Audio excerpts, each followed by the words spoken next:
Going out to buy an Amazfit watch is easy, right? You have Bip, GTR, GTS, T-Rex, Space, Verge series, and then you also have a mini series for GTS as well. So what's the difference between these series and which one should you buy? Let's start with Amazfit Neo. This is one of the first watches that we reviewed on our channel, and I still daily drive it from time to time after almost 2 years. It's a great retro looking fitness smartwatch. Consider it a stylish looking discrete fitness band alternative. It can track your heart rate 24 by 7, monitor sleep, alert you when you get notifications, and even get weather updates.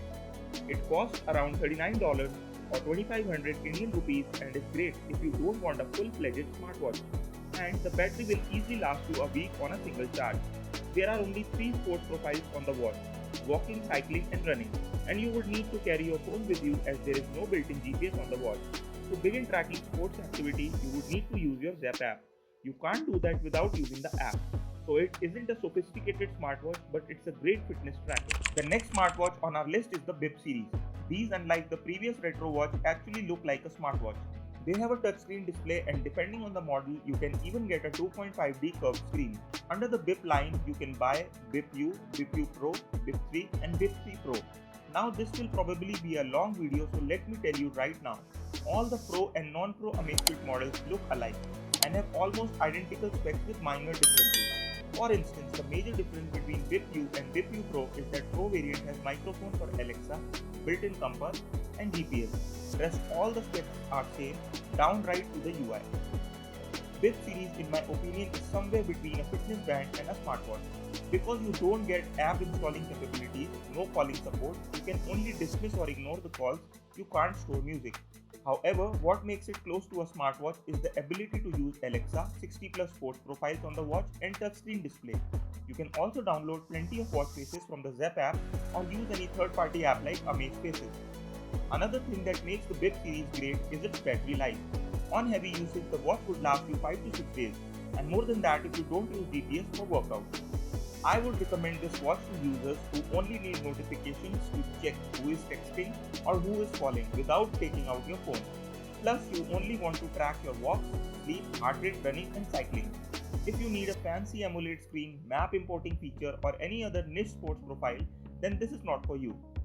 Bip series, in my opinion, is a great smartwatch that you can get without spending a fortune. Before moving to the mini series, let's get over with Amazfit Pace and Amazfit Verge watch right now. Starting with Amazfit Pace, this watch used to be the best Amazfit watch for runners. However, it no longer has the title because Amazfit has pulled the plug on Pace. This watch was launched in 2016, and even back then it had the ability to import maps on the watch.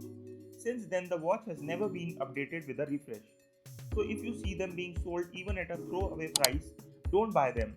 They are not just worth the price given the dated OS, heart rate sensors and just overall specs. The same is the case with Verge series. It used to be Bip series with better build, looks and display.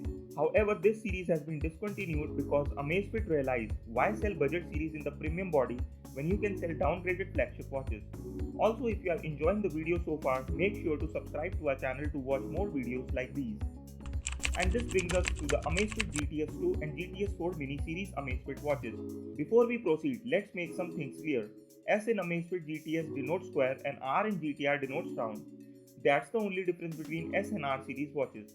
GTR and GTS series are flagship watches by Amazfit. As the name suggests, mini series are the light variant of flagship watches. However, that's just half the truth.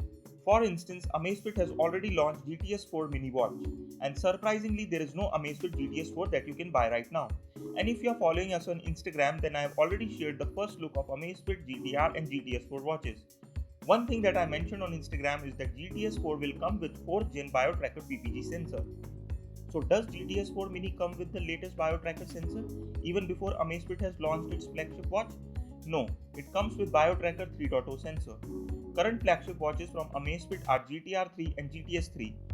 They feature a BioTracker 3.0 sensor, and that exact sensor is available in GTS 4 mini. So while you might think that mini would share the same specs as GTS 4, but in fact it is a mini variant of GTS 3. The mini series by Amazfit also don't have some sensors like barometer and altimeter, which can be a deal breaker for some. So if you need those features, then you will have to go with flagship T-Rex or GT series. One thing to note here is that there is no GTR3 or GTR4 mini series. It looks like Amazfit is preserving the round watches for premium models only. So this begs the question, who are these watches for? It is for anyone who doesn't need all the extra niche fitness profiles and want a reasonably priced smartwatch that can detect your workout automatically. Has pretty reliable sensor. I mean, you can check our GTR or T-Rex 2 heart rate accuracy test videos that feature a BioTracker 3.0 sensor. You will be missing out on features like onboard storage for music and some workout profiles. Few sensors like barometer and altimeter, it will come in handy during hiking, but you will still be pretty satisfied.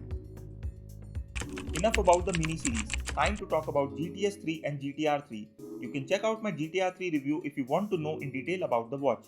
But to put a long story short, these two are the flagship watches from Amazfit, and there are two models, Pro and non-Pro variants. The difference between the two is that the Pro variant has a microphone and speaker for taking calls, and you also get onboard music storage and Wi-Fi to transfer the music files on the watch. To know all the differences in detail, you can check my Amazfit GTR 2 versus GTR 3 versus GTR 3 Pro video. Besides that, GTR GTS lineup has all the things that Amazfit has to offer, like the BioTracker sensor, AMOLED display, Alexa, offline voice assistant, and more.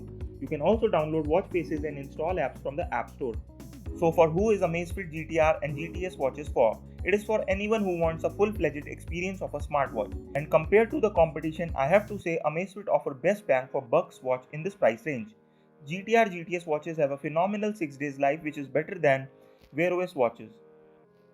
And it has sensors and profiles that many sports watches like Garmin doesn't even offer at this price range. Dare I say, flagship smartwatch killer?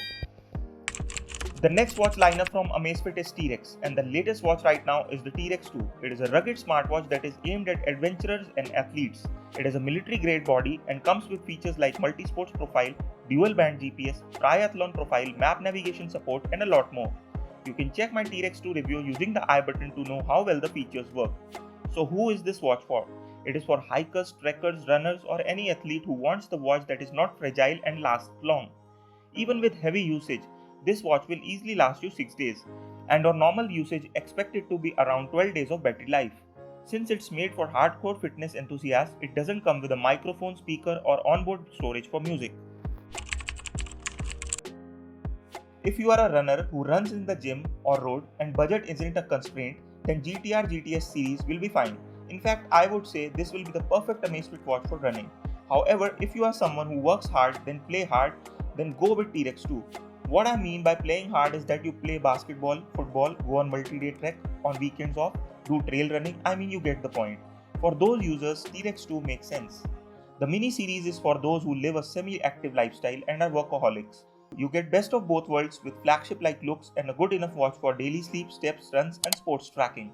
Bip series is for users who would like to have a smartwatch that is somewhere in between a fitness band and a smartwatch. Perhaps a more appropriate way to describe it would be a fitness tracker with a touchscreen display. What do you think? Do tell me in the comment section down below.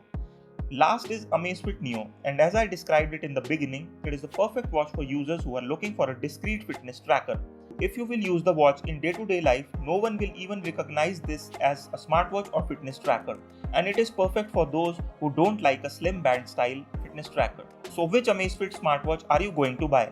Do tell me in the comment box below and do share your thoughts. That was it from me today. Don't forget to subscribe to our channel Wearholic. We will be coming up with more videos like this on wearable tech in the future, so please subscribe and help us reach the 1000 subscribers mark.